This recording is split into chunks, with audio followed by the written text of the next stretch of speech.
Добар ден. И денеска сме во посета на Делчевско, во населените места Полето и Звегор. Она што можеме да го видиме и општа констатација кај граѓаните, општ заклучок е дека граѓаните се разочарани од заборавеноста од централната власт, која што воопшто не води сметка за граѓаните од овој регион. Она што го видовме и лично се уверивме е дека нема инфраструктурни вложувања, нема никакви инвестиции, нема проекти за овој регион. И додека нема проекти за овој регион, гледаме дека во западниот дел од државата власта се обидува да не убеди дека ќе градела автопати. Таа нема да гради, туку таа ќе краде.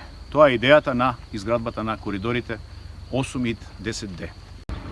Она што можем да го кажеме дека кога само средствата од 1 километар автопат, кој што е потребен за изградба на коридорите 8 и 10D, би се насочил во овој регион, тоа се околу 20 милиони евра, би се санирале сите, односно најголемиот дел од локалните проблеми, и тоа за цел Пијанец и за цела Малешевија.